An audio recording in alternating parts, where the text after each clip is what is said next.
Well, hello, Christian metal community. My name's Jimmy, and we have Jay here today. What's going on, brother? Yeah. Yeah, what's up, y'all? And today we are going to have a conversation with Jeremy from with Blood Comes Cleansing Band. How are you doing, man? Doing great, man. Thank you guys for having me. I'm stoked to talk to you guys.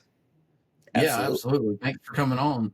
So I understand you're located out of Georgia, in the United States here. So you're not too far from us, actually. Jay's in Kentucky, and I'm in South Carolina. So I will be able to catch a show here soon. Yeah. Kentucky, I guess, is still kind of the South, right? And then we're Yeah, definitely it in is. Yeah. the It's the You beginning of don't the hear that? South. Sure. You don't hear that boy's accent? Oh man. Yeah, they call Kentucky the heart of America because it's like almost central. It's a little bit east, but it's kind of central. So, Yeah, you know. awesome. Well, so Jeremy, did you grow up in a religious home?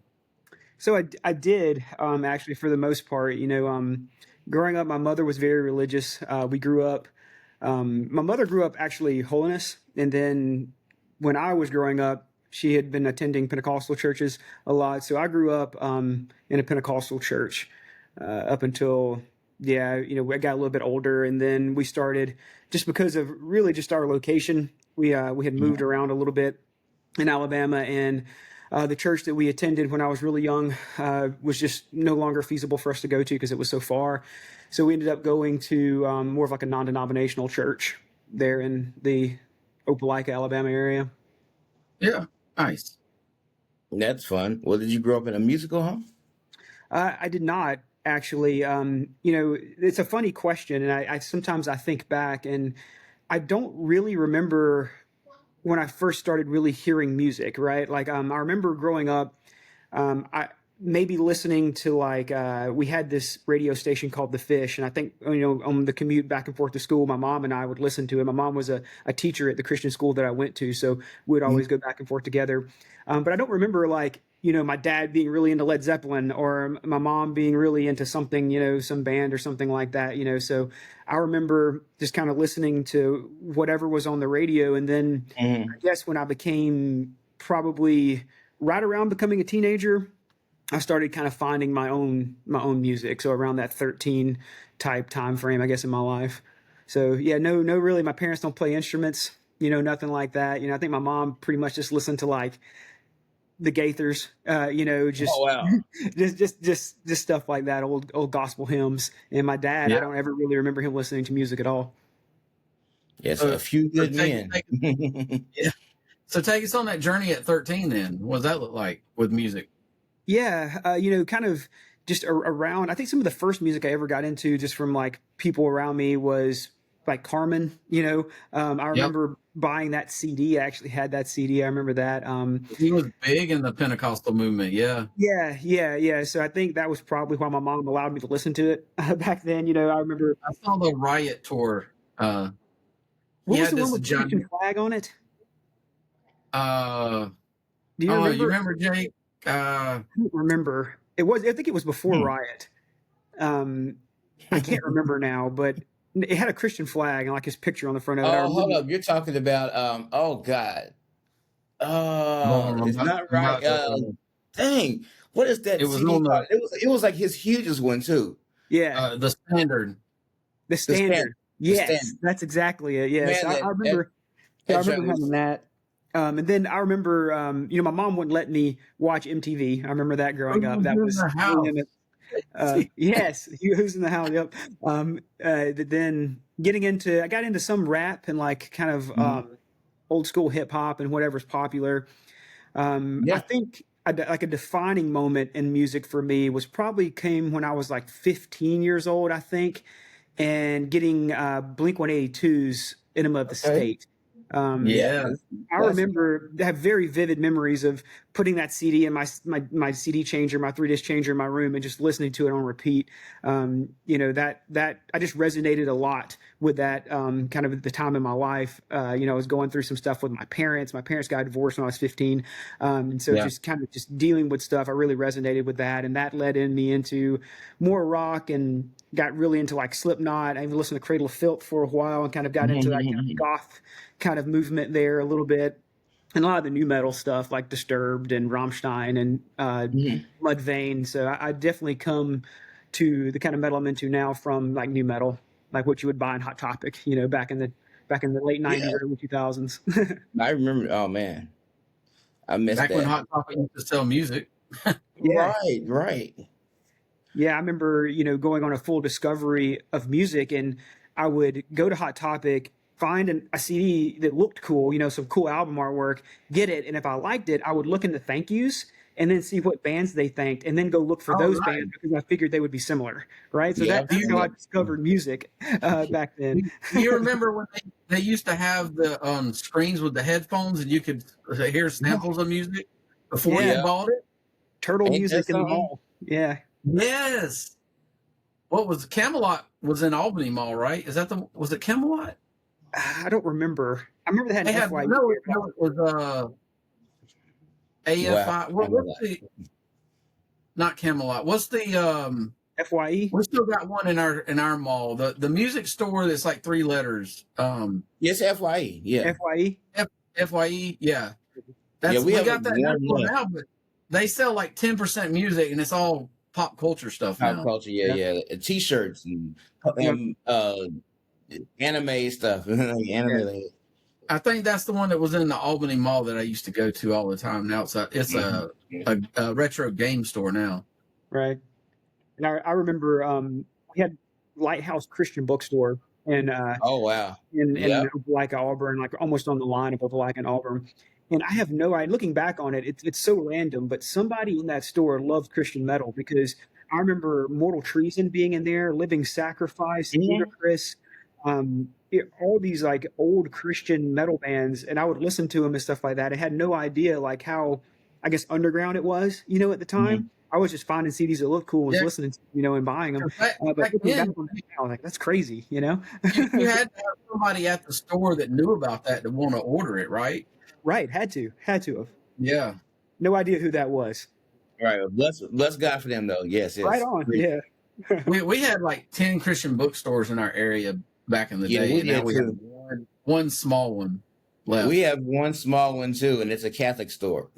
Oh, well, we got it. We got a Catholic and a regular, I guess, evangelical, however you want to look at it. But yeah. Right. I get a lot of my Christian stuff now from Books a Million. Like Yeah. Yeah. For presents for people, like, yeah, let me get this present. That's good. Well, so Books a Million owns Second and Charles, so that's where I don't go there often, but every now and then you can find some good stuff there. Yes, absolutely. Yo, so yeah, let's get right into deathcore. So when it comes to I'll say this, like metalcore was one of those genres that like early on it was dominated by Christian artists. Like for the first time there was finally a genre that was like, you talk about people like Embodiment, people like Zayo, people like Norma Jean and all that, and others, Underoath, a bunch of others that were out in the early 2000s. They were very much pioneers of metalcore, and of course, we being people that we are, we seek for heavier at times. So I guess I would say like the 2008, 2009, maybe even like maybe right before then, there was like a bunch of bands emerging that decided to take metalcore to the next level and say, okay, we're going to incorporate the slam, from the let's see, what's some band like? I mean, Suffocation. They're not a slam band per se, but I know they were a huge influence for the deathcore movement for sure. And also, there's a few other things too. Maybe Napalm Death, some others. The Suffocation might have been one of the real big influences from the old school. So here we go. Metalcore was a genre that was very much. I would say the main metalcore albums that really defined the genre. It kind of came out between like maybe '97 and maybe 2003. Like that was like a big era for metalcore, and Christian artists actually for the first time in metal history, I would say like dominated, like super dominated a subgenre. I remember like Under Oath, who was it? Like the Under Oath, Demon Hunter, and somebody else like that were on a cover of like a couple of the magazines together or whatever, and just talking about just how much there was domination. I know Living Sacrifice had their album Reborn, that really shaped the metalcore movement. Zayo with When Blood and Fire Burn It was Red. As I Lay Dying. That's what it was. Yeah, As I Lay Dying's another one. Yes. Oh my God. So all these Christian bands like dominated metalcore. Right. And then of course, because some metalheads want to gravitate towards something heavier, deathcore like started to gain prominence. I would say like starting in, especially like 2007 ish, and then on and on. And now we even now deathcore is still a huge thing. But Christian artists like My Children, My Bride, When Blood Comes Cleansing, Impending Doom, I would say those might be the big three actually. Uh, the big three, yeah. So um, dominated a lot of the deathcore movement on the Christian side for sure. Of course, there's a lot of really great secular bands too. Shout out to Winds of Plague, But Hmm. yeah, like so what was it like and what were you all thinking like when you all decided to start working on Golgotha, the album, and Yeah. maybe even before then, did y'all have like a demo that came out before then, or Yep. and, yeah, so let's talk about that part. Yeah, Like, so brief history of the band, I guess. So I joined the band in probably I want to say 2004, and it was a band okay. called Betray with a Kiss. So it was a different band. They were more of a metalcore band at that time. Right after I joined, we did our first little tour, and they ended up pretty much dissolving. We actually got a cease and desist from another band called Betray with a Kiss that was from somewhere up north, like maybe Illinois or something Oh like wow. that. So they were like, well, you got to change your name. And we're like, okay, I guess that's fine. You guys have it. So through a conversation with one of my buddies in Opelika, Auburn, named Josh Lafayette, he was like, man, we're going to be this Christian metal band. We're going to call it With Blood Comes Cleansing, but we're not going to do it anymore, man. So if you want that name, you can have it. And I was like, dude, that sounds really cool. I like that name. I'll talk to the Nice. guys. So I took it to the guys. And they were like, "Yeah, we like that." So that's kind of how we became With Blood Comes Cleansing. And when I joined playing bass, and then after that first tour, I switched over to guitar. So Mhm. about the time as we become With Blood Comes Cleansing, I started playing guitar. At that time, I started having more influence on writing the music and the new music that we were writing, and I really loved like death metal, and the things like that. So probably still one of my favorite bands is Dying Fetus, and Yes. is Suffocation. I mean, Hmm. there were no Christian bands playing that kind of music back then, at least not to my knowledge. I'll say Hmm. that. I'll say that I didn't know of any Christian bands back in 2000, late 2004, 2005, that were playing that kind of music. Hmm. So I started writing music for us, and I wanted to play music that I enjoyed. So for me, it was Dying Fetus. It was the Black Dahlia Murder with that Unhallowed album. It That was album was amazing. Hatebreed, Perseverance. You know what I mean? So these are genres of music. So you have this kind of brutal death metal in Dying Fetus and Suffocation. You have melodic death metal with Black Dahlia Murder, and then hardcore music. That because I still to this day love hardcore with bands like X Weapon X, and stuff like that. Mhm. So I wanted to write music that encompassed all of those genres. Deathcore wasn't a word. I don't think at that time. You know what I mean? No one. I'd never heard it before. We were just playing death metal because we had blast beats and fast parts and Hmm. slams from like Dying Fetus. Slam wasn't really a word. We called them crush parts back then, actually, because they felt crushing. Dun, dun, kind of stuff. So, um, but we wanted to bring those aspects of bands that we like and kind of put them together, and do a band that played all those styles that we really enjoy. Yeah.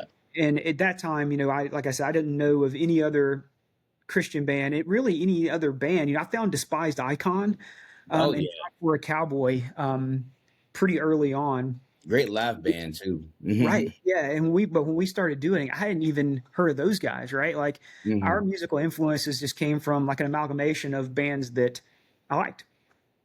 So I guess that's how we, started playing the subgenre of deathcore, was just blending death metal and hardcore, bands that I really loved and enjoyed. Right. I'd kind of gotten out of metalcore, like you said. I remember going to see As I Lay Dying, Every Time I Die, Norma Jean, like all those bands growing up, and I wanted, like you said, I wanted something heavier, and I just kept getting heavier and heavier and heavier and heavier, And by this time, I was starting to get out of those bands. Yeah, absolutely. Yeah, man, I swear I just love, I mean, Golgotha, and then, that album when it came out, and like I said, Nail Dead Risen by Impending Doom, yeah. Impending Doom, like those albums were such defining albums. And you all were really, I guess you all were on to something. I guess I'll just say that, that Whitechapel. Well, I think Whitechapel helped define the genre. yes, exactly. With somatic defilement. I remember playing Knoxville, and they would open for us all the time in Knoxville. Wow. And Whitechapel opened for you all? Oh yeah, we toured with them, and they opened up our tour. And by the end of the tour, they were already bigger than we were. I knew the band was going to be just That's pretty rad, though. Yeah, they were awesome. God, that is so nice. So where are they from? Knoxville, Tennessee. Oh, okay, gotcha. Yeah, nice. So we would come through there and play. I can't remember the name of the venue now. We used to play there, but they would open up for us when we would come through, and we played Chattanooga. I think they played with us some, in Nashville.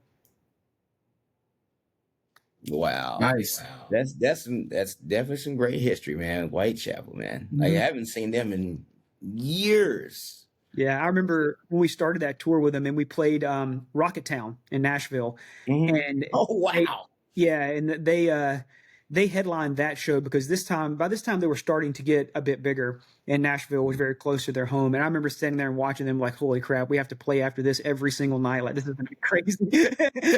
Oh, man. Well, they're super talented. So good. It's good to have a band that, helps you up your game, though, right? Yeah, no doubt. And Whitechapel was that band, man. Oh man, do you think that was because of like just the record label thing, or them being a secular band that they ended up being, I guess bigger or whatever? So I think with deathcore, so this is at the infancy of deathcore. Like once again, like no one's really calling anything deathcore. So there was this new breed of music that was coming out, and Whitechapel specifically had absolutely shocking lyrics. Of course. And I think that helped. We're in metal in general, there's a lot of shock factor. And there's a lot of times that we toured with a ton of bands and stuff like that who would have, pentagrams and all this kind of crazy stuff. Yeah. Yeah, I mean, it's whatever, it sells, right? They were just, we're in a subgenre of metal that is extremely heavy, extremely brutal, and benefits from being evil, right? So, I remember with Phil and them talking to him about his lyrics and stuff, and he loved old death metal like Exhumed and stuff like that, and that's their lyrical content, right? Like this really gruesome and bloody and very violent lyrics, and that was kind of his thing. And our genre, this new genre that was coming, had never heard or never seen anything like it. Us scene kids, that just got off of As I Lay Dying and Under Oath, had never heard or seen anything like it. So I think it was just the right time, and not to mention they were extremely talented. They did it really, really well. I think the combination of everything was just perfect for them. Yeah, when I think about gory music, I definitely think about Carcass and Cattle Decapitation. They were definitely two of the bands that, especially Carcass starting out. Oh my God, Exhumed to Consume, which is like one of my favorite death metal songs of all time. I remember hearing that, and I got into like maybe Mortification and some of the Christian bands like right after that, but that was like the band that made me pay attention to death metal, and I was just like, this is absolutely insane. Like that song to this day is definitely one of the heavier and probably more gory songs I've ever heard in my life, but there's a beauty to it, I think, also. Like in some heavy music, I think that some bands have been able to tap into like maybe I don't know if it's like the melodic aspect of some of the music, but I think that getting into deathcore, especially starting out, um, people weren't even concerned about melody as Yeah. much. It's more like, okay, we're gonna find the heaviest music and we're gonna find like we just want people to just go crazy in the pits or whatever else. Mhm. So I know what, there's something that seems to be essential to especially deathcore that came from hardcore, and that is breakdowns. Mhm. So let's talk about breakdowns and maybe the science of breakdowns for everyone listening. Um, you know, um, what influenced you all to incorporate like breakdowns into the set, and what has been the crowd response over the years to like those sections of songs? I mean, dude, like with Blood Comes Cleansing, always thought of ourselves as a band you come see live, right? We didn't try to play perfect music live. We tried to have a lot of fun. We tried to have a good show, and we tried to be heavy and try to write parts specifically for crowd participation and for our shows to be energetic and fun. Um, Mhm. that was something always that was there. And, I love breakdowns, all different types, anything from breakdowns like in Hatebreed songs, hardcore breakdowns, which may be a little bit faster, all the way to bands, newer bands like Orphan, who has some of the heaviest breakdowns I've ever heard and tuned in like double drop D and double drop C and crazy stuff like that. But, for me, when writing breakdowns, when thinking about breakdowns, I think about something that has a good groove, has a good beat, and just makes you want to bob your head or move to, right? I think Mhm. that's the whole purpose of it. Something that's heavy, something that has maybe some starts and stops, something that's really low tuned, and then something that overall just has a really good groove and just makes you want to move. I think to me that's probably the science behind them. And slam, with slam parts and stuff like that, it's just even further with like maybe a hip hop rap style influence to the Mhm. grooves and things like that, Yeah. which I just find awesome. It's so sick. I love it. Yeah. I know I, I've heard a lot of people actually use samples within the breakdowns. Like, so that's always Mhm. interesting when you see stuff like that too. So here's maybe one of my last questions about that part. What is the lowest key that you all have tuned the song to? So right now, this is interesting, right? So I've always wanted to go lower and lower with tunings. We're kind of limited by instruments, for a while. We play 7 string guitars. We have played 7 string guitars for a very long time. We played them Mhm. back when we were touring a lot in like '07 and stuff like that. So we tuned in A sharp for horror, record Mhm. horror, our sophomore album. AKA B flat, y'all. No. Yeah, B flat, A sharp, and then now we just wrote our newest album, our self-titled album, with Blood Comes Cleansing, that is like all about martyrs that came out this year. That album was written in A, and we do some stuff Ooh.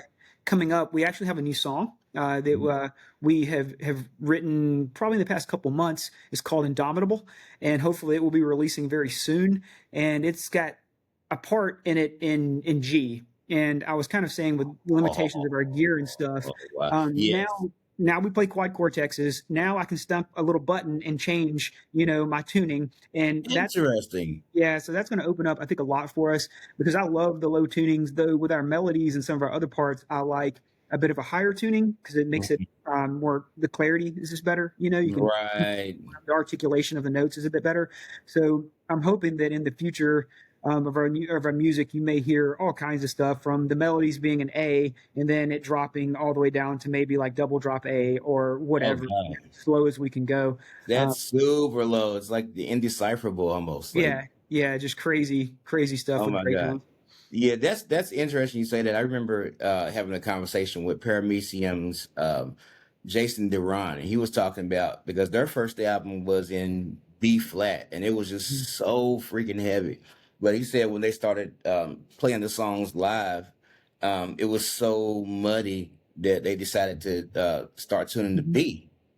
Um, so how can you um, I guess when you're tuning that low, what's your approach to making sure it's decipherable and I guess less muddy or whatever? And I know you were talking about the I'm about to check out what you were talking about too as far as the device that where you can like change tunings like Yeah, um yeah, the quad cortex. I mean, if you're familiar with like Logic or something like that, you have a Mhm. transposition feature where you can just choose your semitones and just set it however many you want and just hit a button and you can tune up and down, up and down. It's whatever. It's like a pedal, right? Like an octave pedal almost.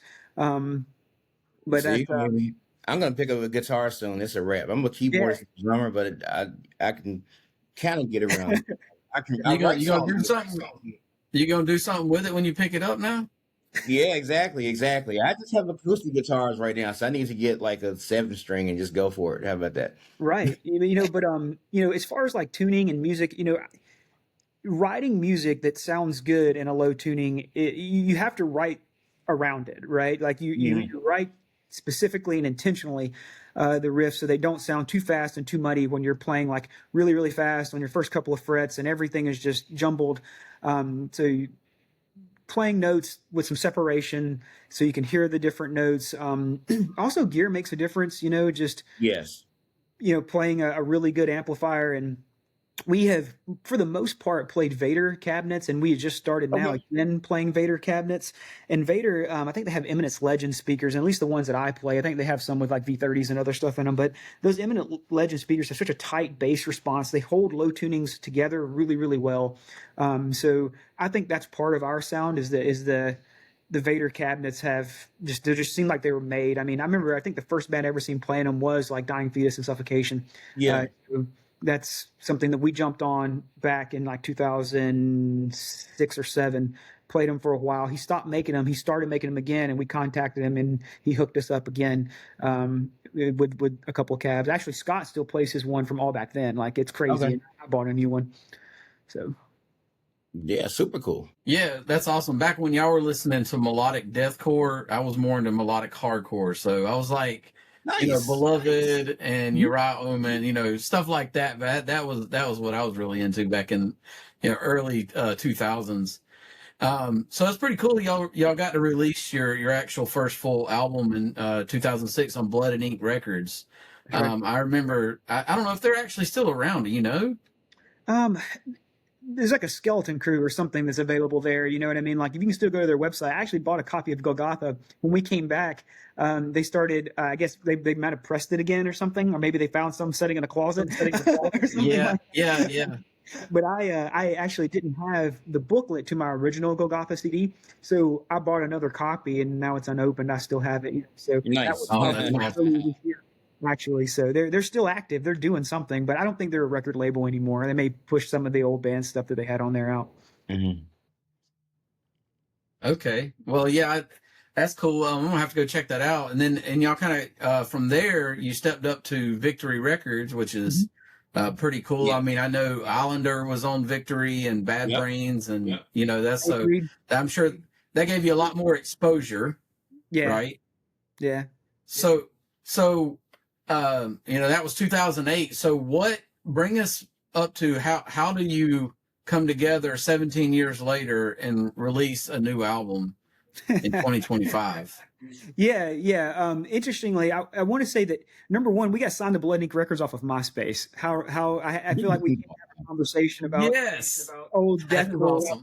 MySpace. So I wanted to mention that one of their like AR guys found us on MySpace, and that's how we got signed to Blood and Ink. And then we got signed to Victory because of A Day to Remember. We were Okay. friends with A Day to Remember and play with them a lot, and they let their artist rep there hear us, and he signed us. But that's kind of how we got to where we were. And then, yeah, I mean, in 2008, we stopped touring and decided we weren't going to really play much anymore. I think in 2009 and 2010, we played a couple like local dates for Scream the Prayer around Mhm. like Florida, Alabama, and Georgia, and nothing crazy, just a few one-off things. And then we pretty much just stopped playing altogether by I want to say around 2010. I think is when we finally really stopped. Wow. And then, gosh, what year was it? I guess 2023 was it for Furnace Fest? The vocalist on Golgotha, Michael Sasser has a lot of contacts within the industry and still talk to some of the people that were doing Furnace Fest. And it kind of came up. I don't know if he mentioned it or they mentioned it or who mentioned it, but it came up that, Wood Blood Comes Cleansing play Furnace Fest if we were offered. And we were like, yeah, of course, that sounds cool. They offered it to us. And then this was probably maybe a year before we were supposed to play. So we had some time to kind of get the band back together, right? Because at this time we're like, okay, well, who's even going to be in the band? Because we had lost touch with a lot of the members. Michael and I, like I said, are childhood friends, so him and I had talked, and Scott and I, are the guitarists. It pretty much stayed in contact, but we have since lost contact with everybody else. And we also, around the same time, got approached by a record label called Secret Swarm that wanted to release Golgotha on vinyl. Okay. And that kind of got us put back in touch with a couple of the guys that were on Golgotha. So we started talking to them a little bit. And, I was like, well, what do we want to do? Do we want to try to revise like this Golgotha group? And the drummer on that album, Spence, who is Scott's little brother, is in Nashville now. He's a professional musician and, tours with different country acts and whoever out there. He's wow. Nice. He's doing a great job out there. But nevertheless, he was unavailable, right? So it's like, well, what do we do? And we kind of had some friends, that had been around the band for a really long time. Like Crane, our bass player, had been friends with us for over 20 years, but he was never in the band. So we're like, hey, dude, you want to come play bass? And he was like, yeah, sure. And then, we needed a drummer and just a band that With Blood had played with in the past and had some mutual friends. It was like, hey, I know this guy. He played in this band that you guys used to play with. His name is Zach. He would be awesome for you guys. And went through little tryouts with him, and it worked out. And that's kind of how we got the group together. And then it's like, well, okay, so we got Furnace Fest now happening in less than a year. And it's like, well, let's play a show to kind of warm up. So we played Orfest in Savannah, Georgia. And turned out to be crazy because I think it was like with Body Snatcher, which was absolutely wild. So that was supposed to be a warm-up show. Jeez, So then we did Furnace Fest, and kind of as leading up to Furnace Fest, preparing for Orfest and playing Furnace Fest, and after that, I really felt personally, and I can't speak for the other guys, and maybe I can, but I felt personally that God had brought us back together, and this was an opportunity to do some ministry again, because ministry had been really vacant from my life for a long time, and I missed it. I missed it dearly. So doing it again kind of was like, why don't we just keep doing this? Because we have these means of practicing remotely. Technology has advanced so much. We're no longer printing out MapQuest directions and trying to get around to cities. So we were able to kind of practice one another, stay in contact with one another, and write new music apart from one another. So we decided, why don't we just try to keep it going and just see where it leads, So that's kind of, I guess, how we got back together and started doing it again, and why we kept Love it. Yeah, I have heard of Furnace Fest bringing a lot of people back together. Actually, Yes, I was gonna say, yeah, absolutely. Yeah, it did. It brought a ton of bands back. Stretch Armstrong, I don't know if they realized how big of a following they actually had until they played Furnace Fest a couple of years ago. I have not been to Furnace Fest, but they're from Columbia, South Carolina, so they're not too far from me. And they played a 20-year reunion for what's the record? What's the song? The song is For the record. Yeah, that album. They played it front to back, and that was one of the best shows ever. So electric. I haven't seen that much crowd surfing in a long time, but that was such a great show. Mm-hmm. It's awesome. Yeah, Furnace Fest, man. I've been to Furnace Fest twice. Nice. And it's yeah.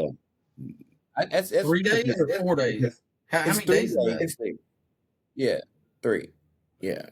But I think they do have like something like the day before the thing starts or something like that, like a local shows and whatever. Yeah, it seems like almost a week before now.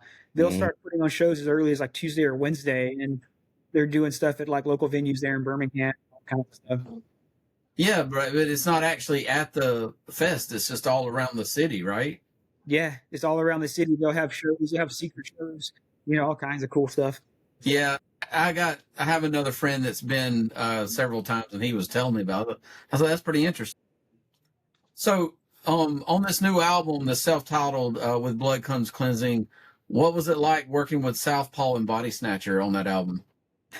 It was awesome. So it, some really great friends came out of that, and I think that the Body Snatcher thing started at that Orfest show. So Kyle, the singer of Body Snatcher, and maybe a couple of other dudes. I don't talk to them as much, but Kyle used to listen to us. Like we were one of the first like heavy bands that he got into back when he was like, 14 or 13 or something like that. Cause they're, a bit younger than we are. So for him, he was like, dude, I can't believe we're playing with you guys. I was like, dude, I can't believe we're playing with you guys. Like, are you hearing yourself right now? like you guys are crazy. Right. That turned into a relationship that we have with Kyle, and I personally have with Kyle, and turned into like, hey, dude, like we talk so much, you want to be on one of these songs? And he was like, absolutely. So that was great. It was awesome to work with him. His vocals are just punishing. They're so good. So I was really stoked to have him on it. Of course, great for us and for the band, and then with Southpaw, it was kind of the same thing. We played with Southpaw in Jacksonville, Florida. Just, I think Michael knew some of the guys in Southpaw just because Michael lived in Jacksonville at the time, or still does actually. But so he knew some of the guys. We met Darren. Darren turned out to be a fan of ours from way back in the day. Same thing when he was like 14 years old. And Darren is turned out to be a really good friend and was super excited about trying to do something with us. And we couldn't be more stoked to have him on the song. His part is crazy electric. And we've had the opportunity to do like a 3-day run with them. And he would come out every night and do his part with us. And it was just some of the best time I've had in With Blood Comes Cleansing. It was awesome.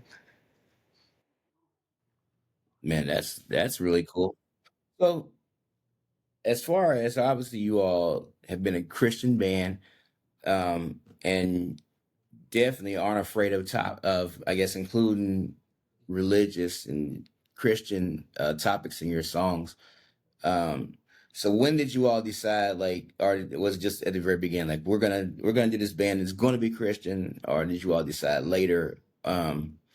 And what is your stance? That's like a two-part question, I guess, but what is your stance on bands, as far as Christian bands? There's like a big debate in the group. Like people feel like, some people, we talk about this some, like people feel like you got to mention Christ a whole bunch in your music in order for it to be Christian. Mm. And then of course some people don't care or whatever. And they're like, whatever, as long as they're not like saying anything vulgar, we're cool or whatever. But Yeah. like this, so there's like a few trains of thought on what it means to even be a Christian band. But when did you all decide? And what was, I guess, the focus of your lyrical content, and is even now, whatever. Yeah. Ever since When Blood Comes Cleansing started, we were a Christian band. It was Mhm. the whole purpose of it. We are a ministry band, and maybe that's Cool. a subsect of a Christian band, right? A Christian bands. I'm not sure about that.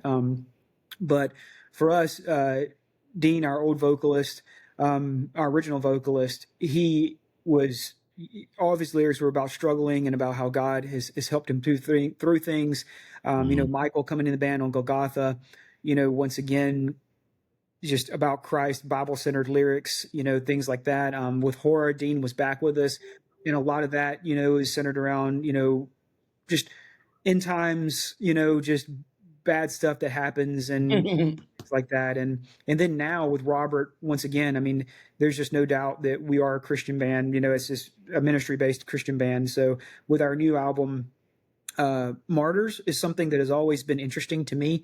And I told Robert that I would like our new album to be about martyrs, and he liked the idea. So Yeah. he wrote a bunch of lyrics about martyrs and kind of tells the stories of these martyrs who gave everything for their faith.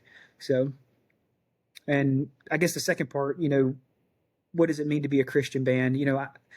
I don't know.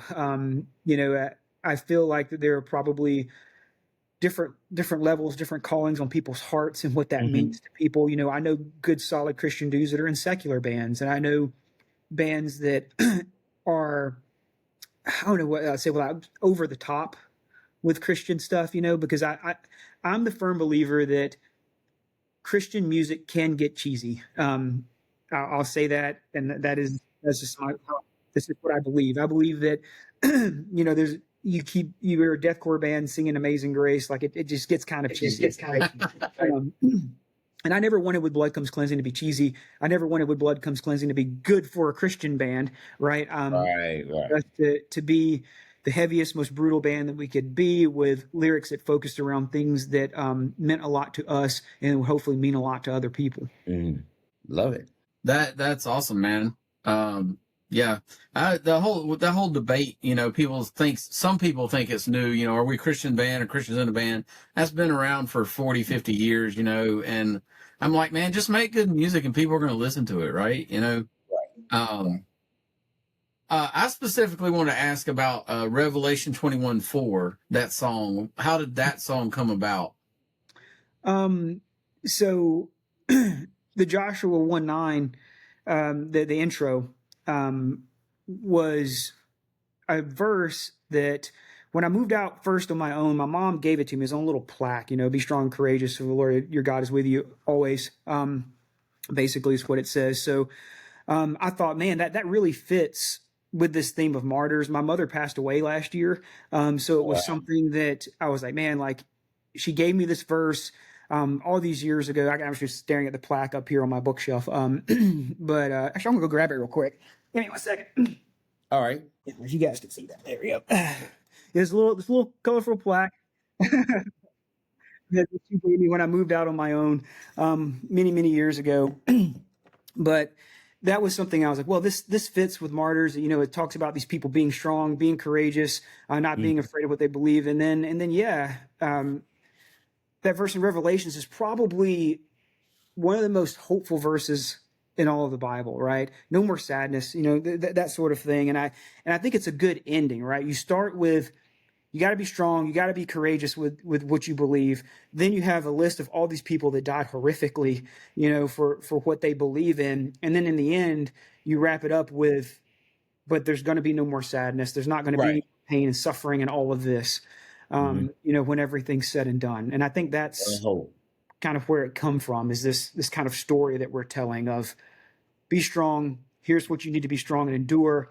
And then in the end, you have the payoff. It's all worth it.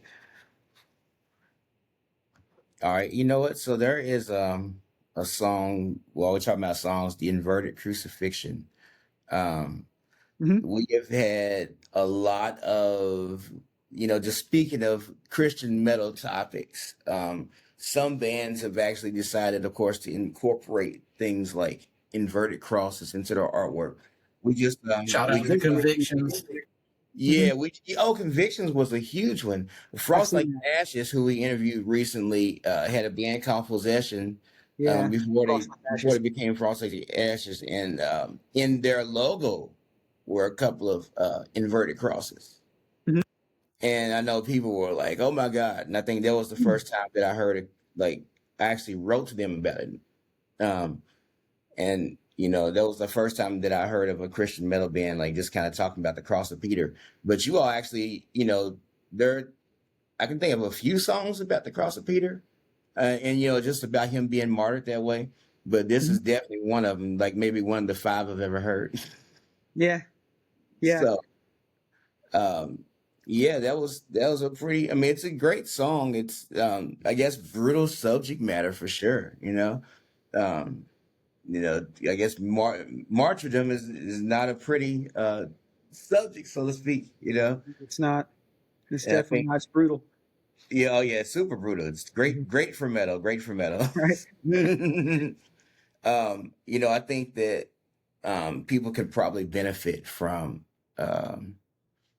the songs and the stories on this album. I think a lot of people use the word martyrdom and martyr and persecution very flippantly.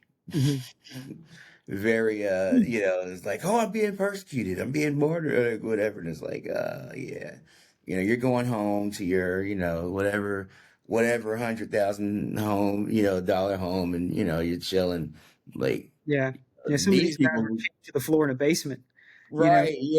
I mean, there's a big difference for sure. right. Like, so I mean, it's still great.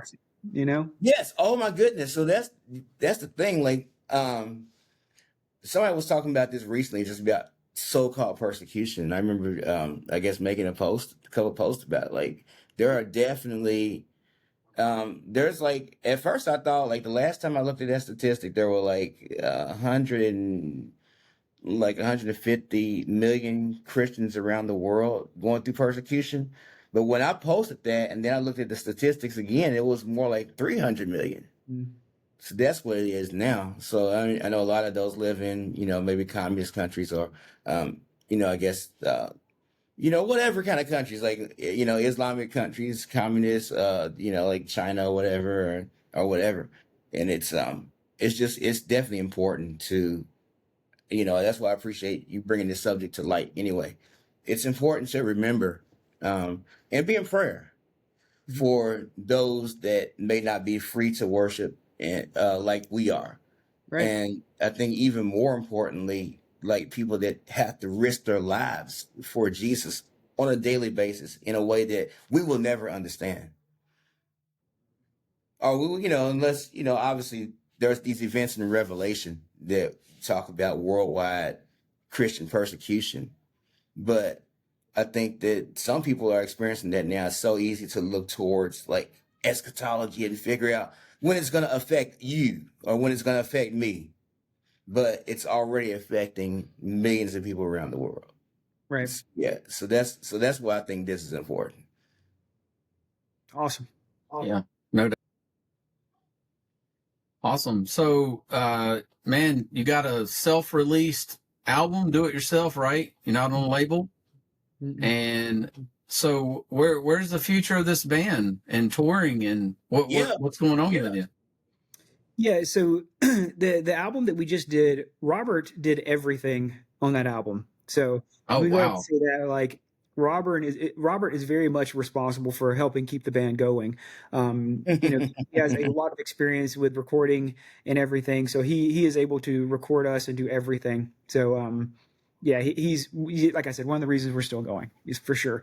Very talented dude, and he's putting out music, like quality music that I think was the better than recording quality of that we had, with horror or anything like that. And we paid a lot of money in a nice studio to have that. And Robert just Right. on his MacBook. So that's fantastic. But the future of the band, my hope is that we do little tours when we can, little tours, 3-day runs, 4-day runs, things like that. One-offs, festivals. All of us have jobs. Some of us have children. All of us are married or getting married. So there's a lot of family and normal work stuff that kind of gets in the way sometimes. But we hope to still. I think we all remain fairly committed to trying to play shows and trying to go out when we can and trying to still be this ministry and spread the gospel when we can, for sure. All right, cool. So speaking of futures, what do you think the future of deathcore is? Man, I don't know. So one thing that I find interesting with deathcore is I left deathcore 2008, say, or 9, right? Then I come back and I hear these bands that people call deathcore, and I'm just like, is this deathcore? Like, to me, it's hard to say you're a deathcore band if you don't play blast beats. Right? Yeah, for sure. It is hard to keep up with, and there's like subgenres of subgenre. I'm like, now you're just making stuff up, right? And it's so there are definitely bands out there that I'm like, man, this isn't even deathcore to me because there's literally no blast beats in it at all. There's no death metal aspects. It's just kind of down tuned, like this beat down, like heavy sludge music. But there's no blast beats. There's nothing like that is actually death metal. When I think death metal, I think of Origin, Praxis, and Arsis. Oh God, yes. These bands that are actual death metal and incorporating those elements into your music. So the future of deathcore, I don't know. It's changed a lot. It seems like to me that bands that are calling death metal or deathcore bands aren't even really deathcore bands. So I have no idea where it's going to go. I know with us, we intend to stay probably pretty true to the MySpace era of deathcore because I think it's probably the most accurate, where you actually have a blended, elements of hardcore music and death metal music together in one song. But then you have bands. I'm trying to think of a good example of like more like Lorna Shore, like modern deathcore. Oh God, they're all so good. Crown Magnetar or something like that. Like those are bands that I say definitely are deathcore bands, but they definitely have a very different sound than we do.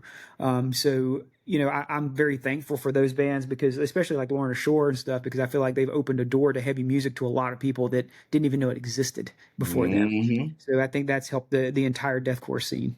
So maybe the future's bright. With bands like Lorna Shore playing like arenas or whatever they're playing. Stuff like Right, that. exactly. Maybe it's Right. very bright for heavy music in general. Yeah, there's like a album by Winds of Play called The Great Stone War that I kind of, it might be my most listened to deathcore like album by a deathcore Really? band, and it's Okay. very it's I would say it's like deathcore's answer to Death Cult Armageddon by Dimmu Borgir, like Yeah. very much a lot of like orchestrated stuff. Yep. Yeah, I would love to see one day maybe a deathcore band doing an album with an orchestra, like Yeah. you I know. think I think you have like some parts of Lorna Shore where they play with strings, a string section, Hmm. and things like that. But it would be really cool, because I think bands like Demi Borgir will actually tour with a string Oh, of section. course, yeah, well, You know what I absolutely. mean? Or Behemoth may have some elements of that sometimes or Hmm. something, but Demi Hmm. Borgir especially. Um, but Hmm. yeah, those bands are wild. Oh yeah, yeah, I'm here for it. Like, I guess as a keyboard player, um, and also a former violin player for a long time. Oh, nice. Like I know, right? Yeah, I didn't know I'm you all played violin too. Oh man, I play violin. Dude, What's he plays what like 14 instruments. He what works what at what 43 like churches. I can't keep up with him, man. He plays what type like three of funerals and two weddings every day. Multi-talented what man. like we'll talk about my violin player like off camera. But Get you no, a like blood no, song. it's all in fun, but it's all in I guess musical progression. Yeah, I'm definitely always looking for I guess progression in some way, and I think that's what all of us were talking about as far as what led to our death metal quest in the first place. Mhm. It's like just trying to see what's next. Like yeah, I do wonder what the new heavy thing will be now that we've done breakdowns or That's a less. good question. I mean, I think every generation thinks that, well, it can't get any harder than, whatever, Black Mhm. Sabbath. It can't get harder than that. Now it's like, well, there's no way you can get harder than, Impending Doom or Carcass or whatever. But Mhm. it's, I mean, people figure it out, I guess. But that's a very good question.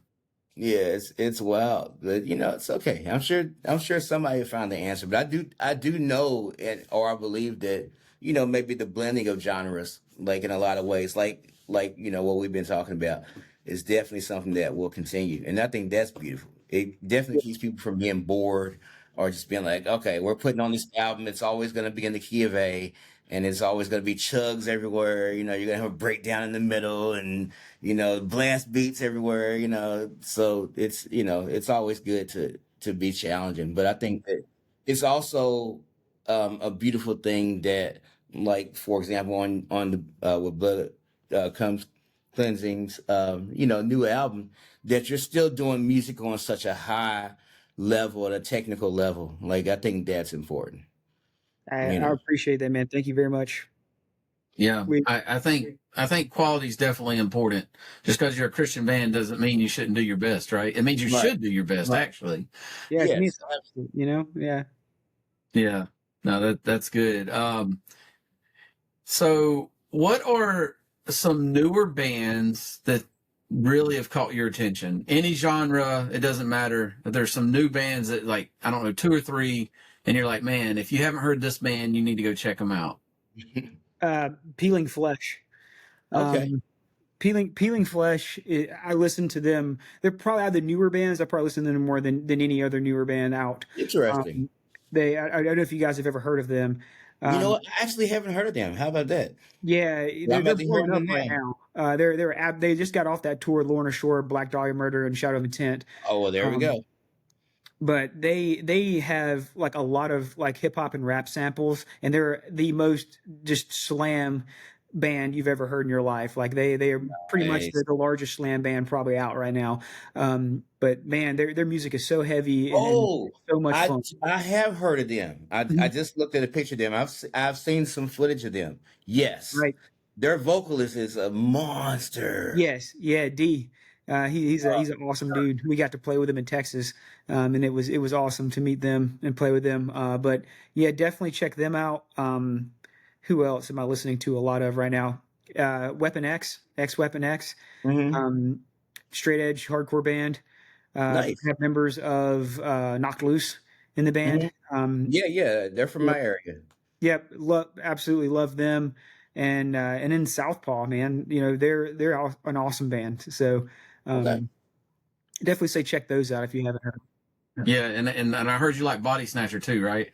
I love Body Snatcher. Yeah, yeah. Human Disdain is probably one of my favorite songs right now. Like it's an awesome song.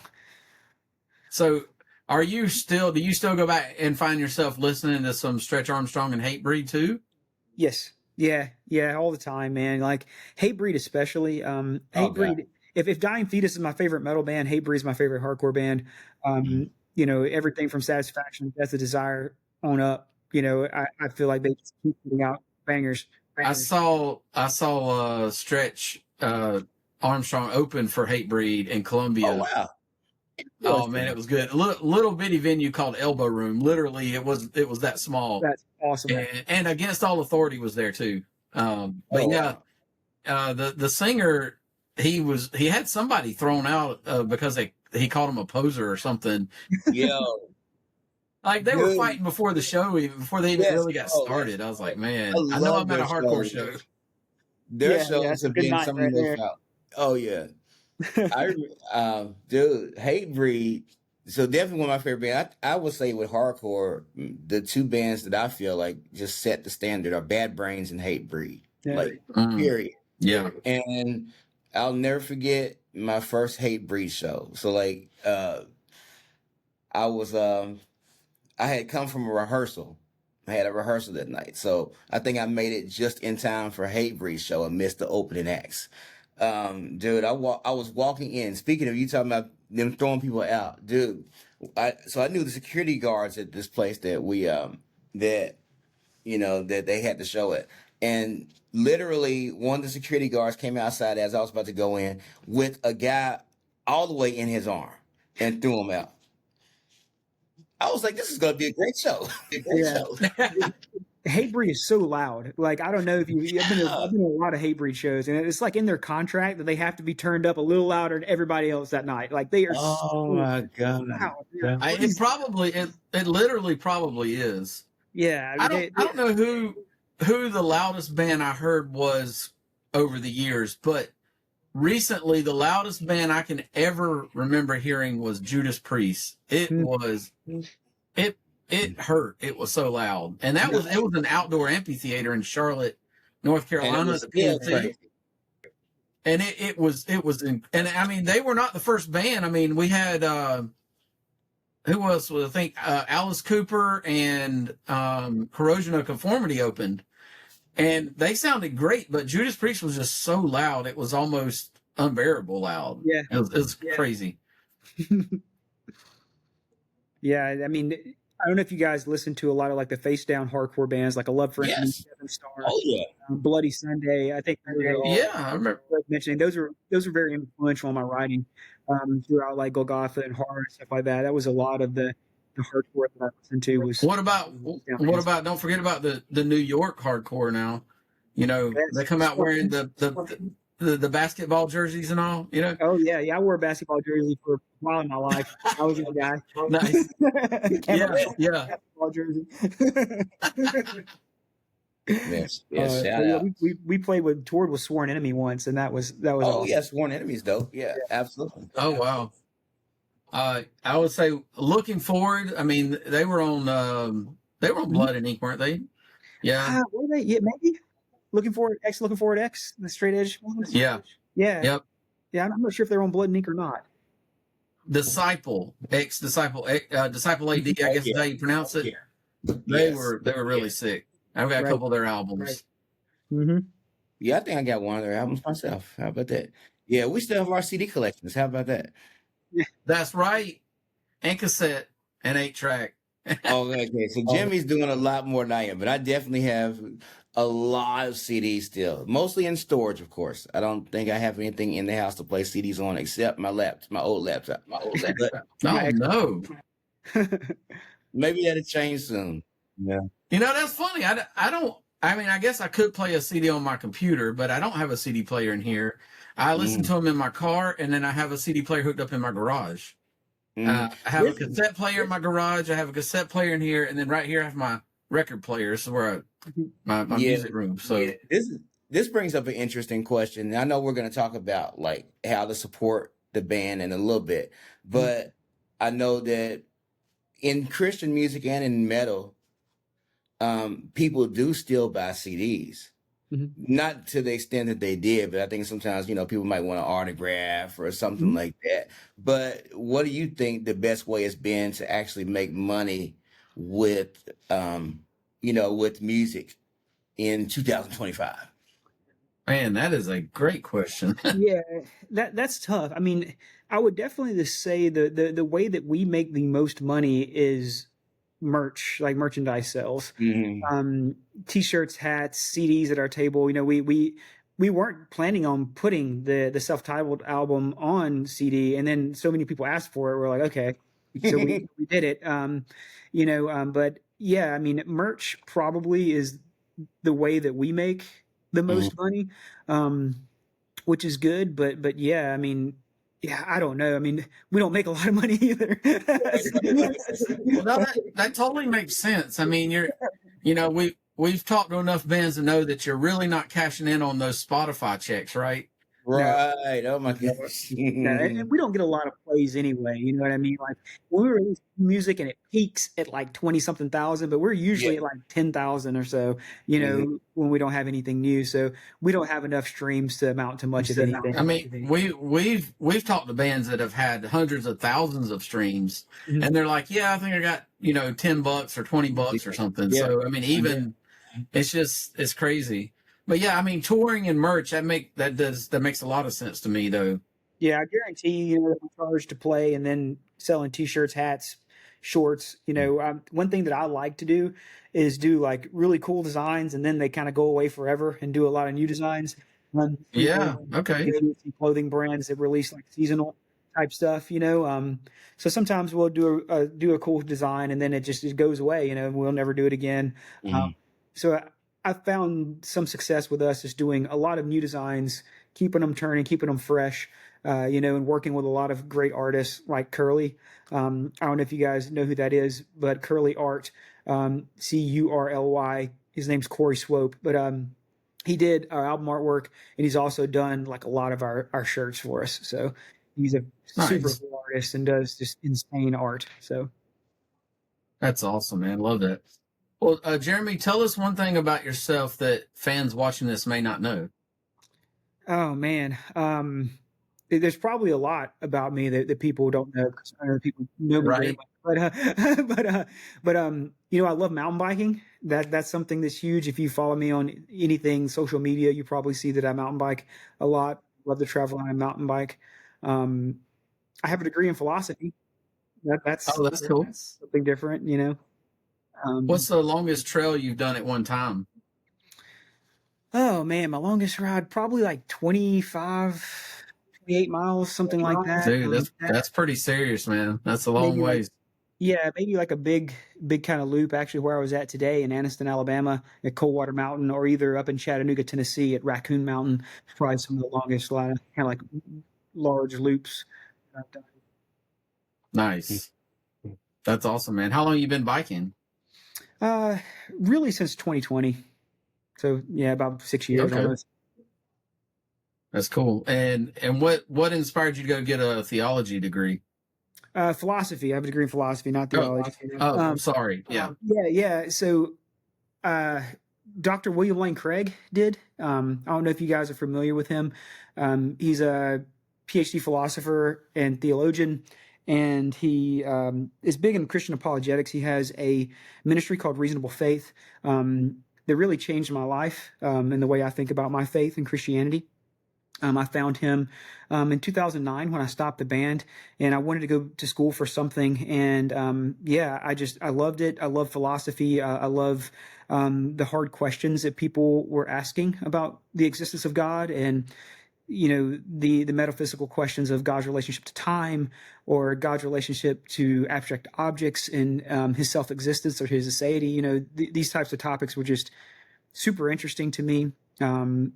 And yeah, I took an intro to philosophy class. I was going to a Sunday school class that was led by him, and then just really got into metaphysics and philosophy of religion.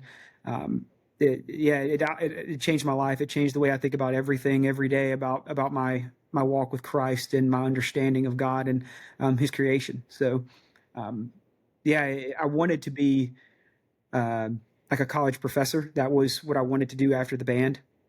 It didn't turn out that way. I met a girl from France, and I really wanted to marry her. And to marry her, I needed to have a job. So when I graduated college, I had taken the GRD, got my letters of recommendation, and was heading to Baylor in Waco. And I was like, well, I want to get married first, so I need a job. So after I graduated, I was like, let's get a job, get her here, and then we'll figure all this other stuff out. And the job that I got turned into a career, and I've been there now for 11 and a half years. So Oh, wow. And she said yes. she said yes. Yeah. Yeah. 2014. Yeah. Well, we. So Yeah. what do you do for your job? Yeah. I work for a firearms company called Glock. Oh, Yeah, yeah. there Oh, you go. what do you do for them? I'm our government contracts manager. So I oversee the contracts. My department oversees the contracts that we have with the federal government. So do they allow you to use any other firearms, or do you have to use a Glock at all times? Why would I want to use any other firearm? Glock's the best firearms in the world. So Good answer. no desire to. That was We great. can discuss that off screen. Right. For sure. Yeah. I don't talk about it a lot because, I know people can have different sort of feelings about that. And, in my job, I work with the government a lot. So I just don't talk about it a whole lot. Yeah. No, that's Yeah. all No, cool. no, Well, we support that's it. cool. We usually like to find out what do people do, because Yeah. like I said, you're not retiring off a Spotify check. So what do you do to Right, bring right. income to be able to do what you love to do, right? And That's we exactly how also it always goes. and then also the other running joke is we know that the bass player makes all the money in the band too. So That's probably true. I mean, he does the least. So if he watches this, Crane, you do the least because you never help us load anything. You're living in Minnesota. You fly in day of, and just hang out. You know what I mean? So Yeah, it's so good for you, burn. man. no, I'm just kidding. I Yeah, love the guitars is usually funding everything, and then so even if you make money, you're like taking a loss, God has blessed us, when we come back with enough money to kind of, we just roll everything directly back in the band. Every now and then Nice. we make a little bit of money ourselves. We may come home from a weekend with $100 or so, Oh but, God. but for the most part, it's like buy new t-shirt designs, buy new gear for us, use whatever, we need. We put the money back into the ministry because that's what this is for us. So if we put that first and make it bigger, then that's what we want. Yeah, I mean, the goal is that if you're not putting your own money into it. I mean, you might have to initially, but if you're making enough money to at least break even to keep it going without you putting in money outside of what you're earning through the ministry, that's what more could you ask for? Right. Yeah. And I love to do like fun little things for us. Like I always have lots of ideas for like designs and stuff. So I work with these artists to make cool stickers, and I may buy them, buy 500 stickers for us and buy guitar picks. I just give them away. Yeah, You know there what we I mean? go. It's something that this is my contribution to anybody. You know what I mean? Like our stickers Oh, that's are cool. free. I have some That's guitar how- picks. People want them, I just give them away. Stuff like that. So, Oh, that's all. See, that's what I said. The guitarist, man, always, That's right. always bad stuff. and the drummer's always late. So Oh God. Oh, snap. Right. Yeah, and be the one that has the most equipment to set up. take forever to set up. It's forever.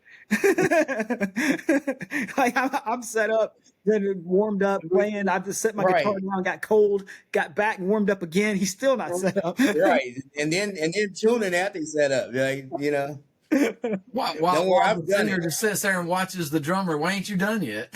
Yeah, exactly. Right. Exactly. Yeah, I'm guilty. So, but so it's no shade towards any drummers. I'm guilty. But it's Y'all are hilarious. particular too. So Oh, absolutely. Gotta be. Gotta be. You gotta have them things sounded right, yo.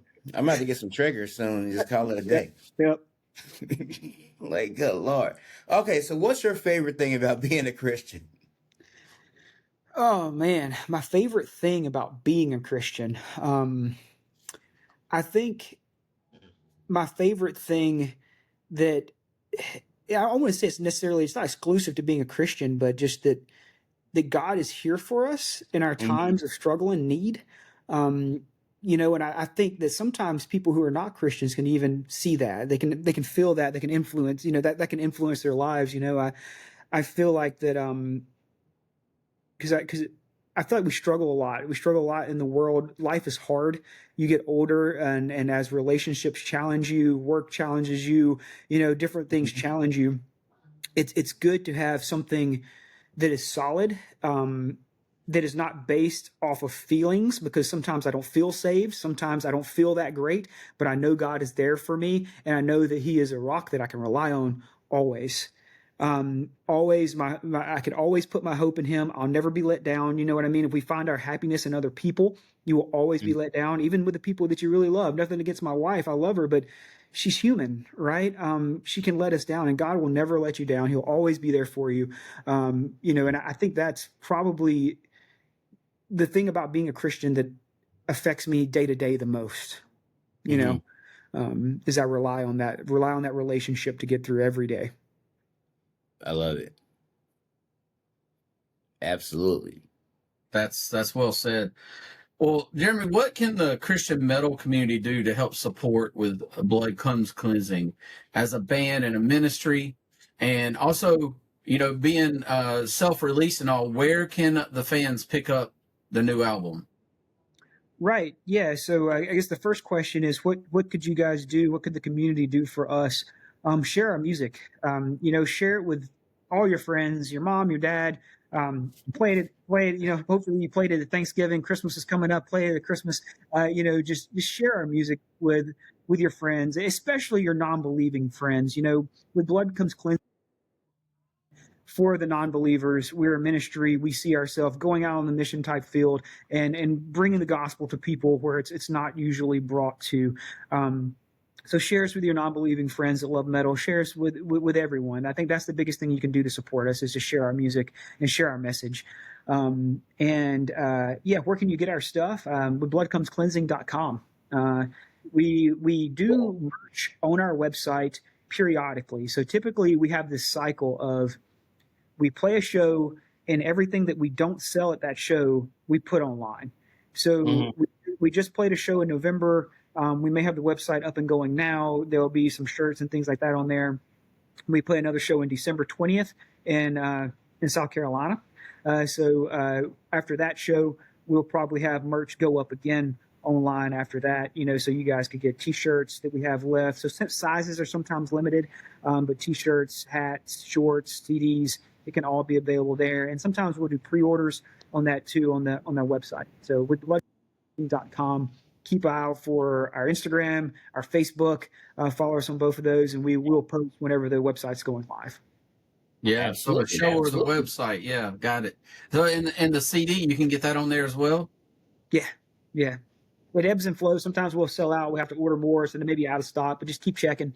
We'll load them Got up it. as we get them. Records. Hopefully, we Awesome, may have man. some records coming soon. So just keep an eye out. We just did a release for horror on record, so you can get that now too. So Okay, cool.